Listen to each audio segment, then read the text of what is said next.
Here's what's happening now. Temperatures bump back into the 50s today. One of our coolest highs that we're going to see all week. We'll look at another near record coming up. Jamie. Oakland's Isaiah Brock basically just traded uniforms from the Army to the basketball uniform. And guess what? He's excelling here at Oakland. His story next. All right, Jamie, also Flint's mayor still furious over water bills. Her newest demands to the state. She's calling it a matter of trust. Up first, breaking news. Shots fired at the Greyhound bus station in Detroit. We are on the scene, tracking the investigation. First at 4 starts now. Good afternoon. I'm Karen Drew. Detroit police were called to the Greyhound bus station on Howard Avenue around 2 o'clock this afternoon, and they've been scrambling to figure out exactly what happened. Our Coco McAvoy is live at the bus station. Coco, anyone injured?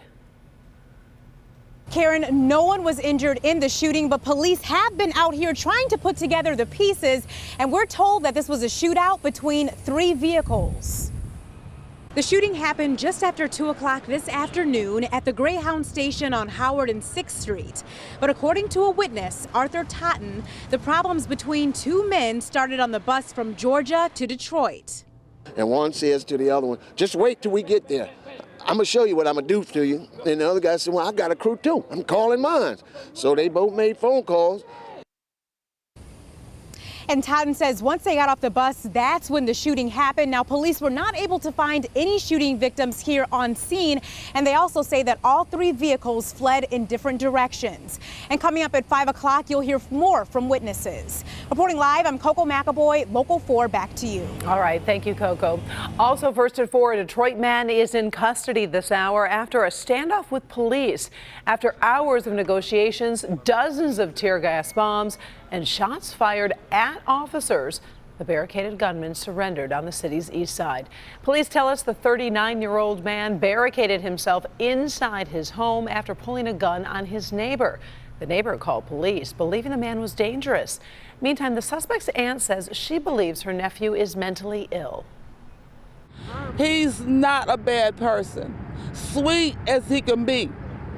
But when that issue come on him, that illness, it's a different story.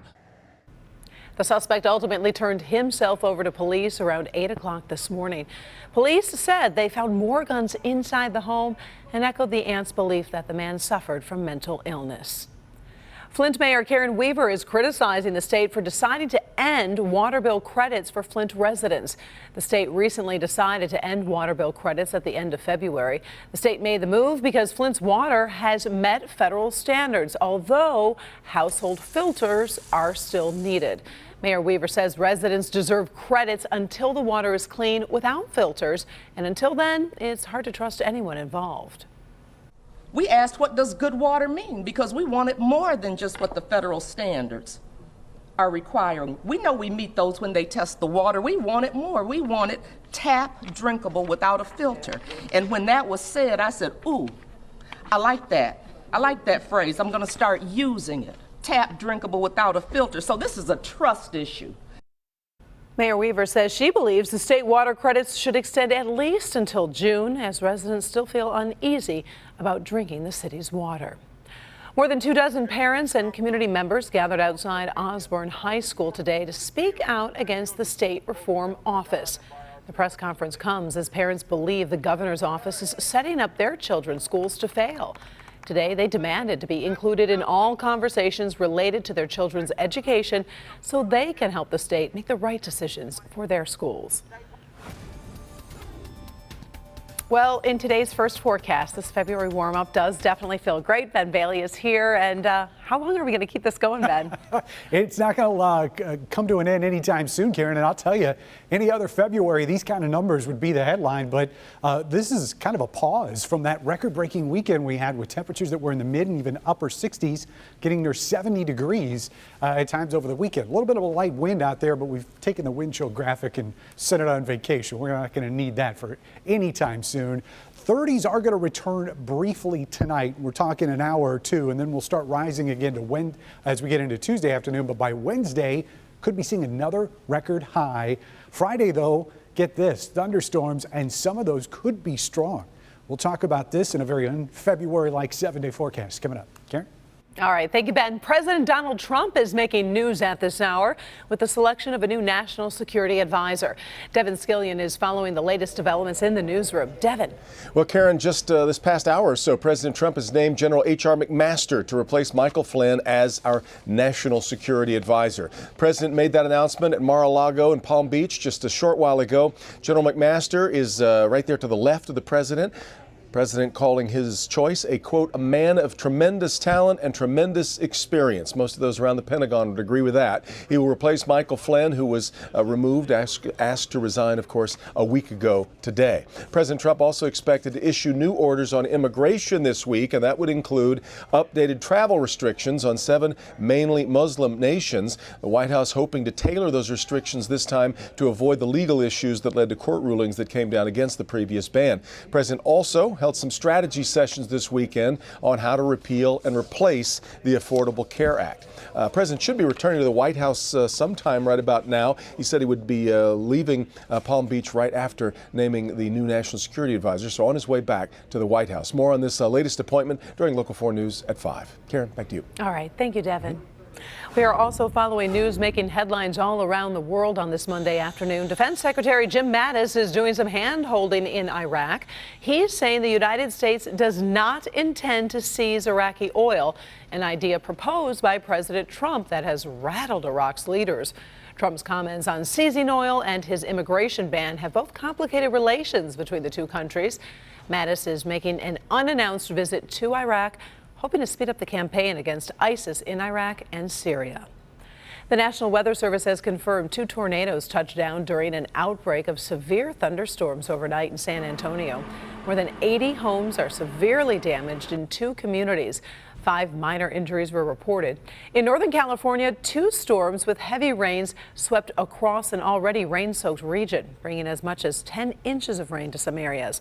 Engineers are monitoring the damaged Oroville Dam, where water levels continue to fall despite the rain.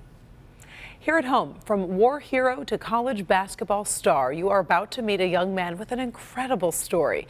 He served our country for 4 years, preparing the bodies of fallen soldiers for their trips home. Our Jamie Edmonds shows us how a chance meeting brought him to Michigan and his new mission on the basketball court. Isaiah Brock never thought he'd be here in Rochester playing college basketball, considering where he was just 2 years ago. I was a mortuary affairs specialist. I was on Kandahar Air Base and basically just retrieving fallen heroes and shipping them home back to their loved ones. 4 years and 2 tours of duty taught this Army veteran a lot. He says about honor and service. He joined the military as his best option out of Baltimore. It was a chance meeting with Coach Greg Kampe in Kuwait that started the ball rolling. I went to Kuwait for an organization called Troops First. We sat down one day and just talked about, basically like my whole life, what I've been through, and, he felt intrigued about it. There were hoops to jump through. Brock's grades in high school were not at the level required by the NCAA, but he studied in the Army, proved himself, argued Kampe and the university. So this was a chance for me in Oakland to step forward and help a veteran, and then I think when the NCAA really looked at it and saw that, they agreed. Now the 23-year-old freshman is outperforming even what Kampe imagined for him on the court. If you would have said he's going to come in here, he's going to start, he's going to be, I would guess he's going to make the all-freshman team. He was named Player of the Week 1 week. He's going to be one of the best shot blockers in the country. I would have said no, maybe in a couple of years. Blocked by Brock. Brock credits his military background. Came here knowing that it's basically kind of do as you're told. Coach Kampe has a mission for you. He knows what he wants you to do out on the floor, which is mine is rebounding and defending. So, I try to go out there every day and just accomplish that. Short-term goals, maybe win the Horizon League tournament, make it to the NCAA tournament. Brock has 3 more years of eligibility, but long-term goals. He wants a college degree and he wants to get his master's. At Oakland University, Jamie Edmonds, Local 4. All right. Thank you, Jamie. Speaking of a college degree, Brock is majoring in biology and hopes to transition to the marine biology unit and do some conservation work. I have a feeling we'll be following his story for some time. Still ahead, first at 4, another reason to be afraid of the IRS if you owe Uncle Sam. Also ahead, car trouble. Fiat Chrysler is recalling thousands of vehicles because of a new crash danger. Kimberly. Hi, Karen. More than 1 million teenagers are putting their health at risk each year. Up next, some eye-opening information about the dangers of indoor tanning. Coming up all new on Local 4 News at 5 and 6. The owner of Bluefin Sushi and Grosse Pointe Farms is apologizing after allegations of racial discrimination. We just want to make sure that everybody gets a chance to eat and drink and have a great experience. And it saddens me to hear that somebody didn't. Tonight, the group of African-American women told to leave the restaurant are speaking out.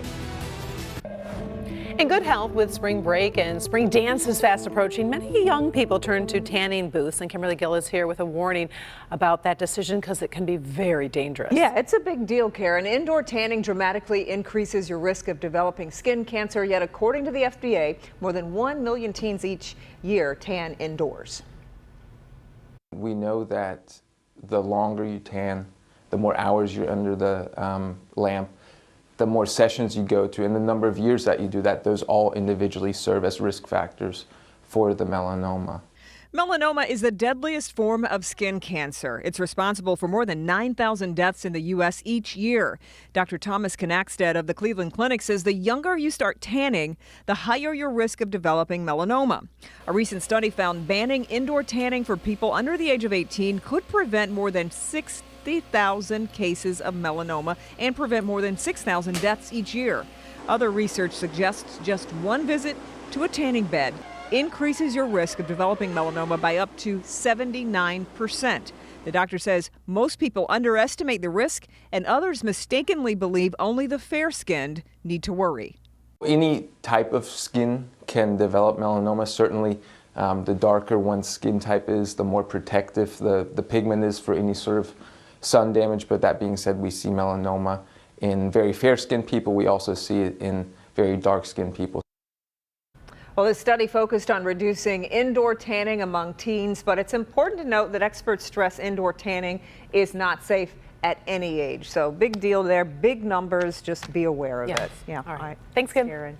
In this Help Me Hank alert, Fiat Chrysler is launching a new recall. The company says a drive shaft bolt can come loose, increasing the risk of a crash. We're talking about Dodge Chargers and Chrysler 300s model years from 2014 through 2017 with all-wheel drive. The recall affects about 75,000 cars in the U.S., Canada, and Mexico. Fiat Chrysler says no injuries or accidents have been reported so far. Owners will be notified in late March. So it has been day after day of record-breaking weather. It's been really strange. Welcome back, by the way. Oh, thank you. I was off Did you for a bring few the days. records I with think you? I did. I was down in Florida and people said, bring that warm weather back, and by golly, it worked. So it was only about, what, 10 degrees warmer down there? I know, it was funny. We've got more of it to go, though, so you didn't miss it all. All right. In fact, more so this week than not. We're going to be seeing 60-degree temperatures, so we've still got a lot of good stuff to go. Today, we took a little pause. Temperatures in the 50s generally, but you can see on the east side, it's only in the 40s. We've gotten that wind coming out of the east, so that's keeping those temperatures just a little bit cooler here from Port Huron right down to Monroe. Warmest temperatures are out in our west zone, which are in the mid-50s, still well above average, even some of the cooler numbers there on the east side. Compared to yesterday, though, this is quite a switch. In fact, 15 to almost 20 degrees colder. And we're still above average. I mean, this has just been insane. The clouds, though, are going to continue to increase tonight. We've seen some high clouds during the day. Those get thicker as the night goes on. You can see quite a bit of rain that's out here in parts of Wisconsin and northern Illinois. But the general flow of this is all sort of moving more south to north along a cold front. So by the time it gets here, even though we've still got chances of rain that are going to be in the forecast, a lot of that is going to escape us. As you see, we'll start the day dry. Cold front does start to arrive. Best chance is going to be midday to early afternoon, and a little bit better chances in the northern part of our west zone and in our north zone where we see those showers. Not going to last very long. By 3-4 o'clock this time tomorrow, we should be done with that. We'll be on the backside of the cold front. Clouds start to clear out, and yes, we start getting warmer again, especially as we get into Wednesday afternoon where we could be setting another record high temperature. 39 tonight. That's going to be one of our coldest marks in the forecast, and it's only going to be for about an hour or two. It's going to be around midnight or so, and then we'll see those temperatures start rising as we get overnight. Winds will be on the light side at 5 to 10 miles an hour. So here's your 4-zone forecast as we look at those high temperatures tomorrow. Starting in our metro zone, right around 60 degrees, which is a lot better than we did today. 61 in Dearborn, city of Detroit, 60 degrees. South zone will see our warmest temperatures, especially down here near the state line, where we could see 64 in Blissfield, Lambertville at 64. And those numbers get just a little bit cooler up towards Michigan Avenue. Generally around 60 degrees in our west zone tomorrow. A couple upper 50s here in Genesee County and out in Livingston County as well. And on our north zone, not surprisingly, you'll be one of our coldest spots, but still, in some cases, this is better than even our warmest temperatures today. 56 up in Marlette tomorrow afternoon, 56 in Sandusky. And keep in mind, you're going to have that better chance of showers, especially around the midday hours, and a lot more of the cloud cover is going to hang around too as that cold front approaches. Highs, though, generally will go to 60 degrees is what we'll call it in the metro zone. And again, the better chance for those raindrops late, well, let's call it lunchtime tomorrow into early afternoon. We stay in the 60s through Thursday. That's the potential record. The record on Wednesday is 65, so it's going to be awfully close. And then temperatures do start to fall as we head into the weekend. That is a lightning bolt on Friday. And yes, we are expecting thunderstorms, and it's still up in the air whether or not those are going to be strong. We'll have to keep an eye on it as the end of the week approaches. Karen. All right, thank you very much, Ben. Still ahead, a college student's revenge on his ex-girlfriend is going viral today. And Big Brother in the bathroom? Could technology be going a little too far in this case? Up first, a new way the IRS can cause some big trouble for taxpayers who are not paying their bills. But first, as we go to break, take a look at their screen. And this is how the markets have closed for the day.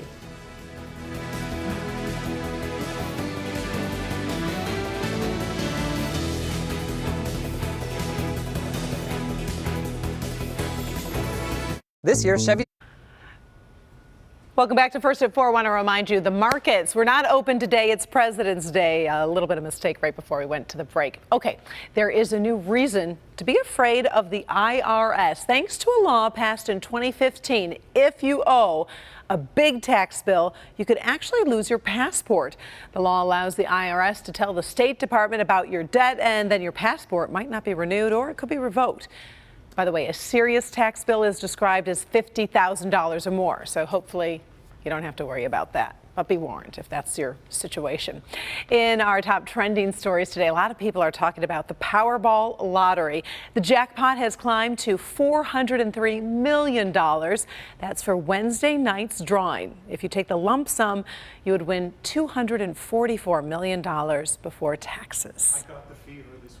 You did? You bought a ticket? I think the last time that jackpot was hit was December of last year. Was it? See, I haven't been keeping track, but isn't it funny how you're like, oh, I'm not going to buy a ticket until it's like 400 million. Time to do it. I think I might join in with you, Ben. This story sounds a little bit like Big Brother in the bathroom. A company in Japan is creating a new kind of restroom that allows smartphones to monitor what's happening in the bathroom. Yeah, you can check in, see if there is a seat available, and users get notifications if they stay in there for more than 30 minutes. We're told Japanese employees sometimes take naps in the bathroom, and this is part of an effort to streamline operations. So upsetting and disgusting, right? Are there cameras in those? Well, I don't know about that part. But who's checking on seat availability? I don't know. At a bathroom. Ooh. All right. This letter is going viral, and it's pretty crazy. You can find it over on Facebook. A college student in Florida received an apology letter from his ex-girlfriend after a breakup. Lots of people do that. No big deal. But instead of throwing it away, he actually graded the letter for grammar, spelling, and a lack of evidence for her conclusions, and marked up the whole letter and then posted it back on the website. At the end, he gave her a D- for her efforts. Once he posted the letter, other people noticed more mistakes. And as you can imagine, this couple's probably not getting back together anytime soon. At least they didn't break up via text message, so I'm impressed that somebody actually wrote a letter. You know what? That is a good point. I like that, because who writes letters anymore? She does, apparently. Yeah, but now she's never going to do that again. Ooh. Still ahead, too much warm weather, too much of a good thing. Trouble in this winter wonderland when we come back. Well, finally, first at 4, the unseasonably warm weather has been welcomed with open arms to a lot of people in Michigan, but up north in Canada, it's causing some serious problems. Yep, this was supposed to be an international Snow Sculpture Symposium. Say that 3 times. That's kind of hard to say. And this is up in Winnipeg. Unfortunately, it had to be canceled because everybody's sculptures were melting. The sculptures have been known to last for 4 months, but this year it's just too warm and the event is canceled for the very first time in history. They look like perfect snow forts. They do. Wouldn't that be fun? That's what I was thinking. Thanks so much for joining us. First at 4, Inside Edition is next.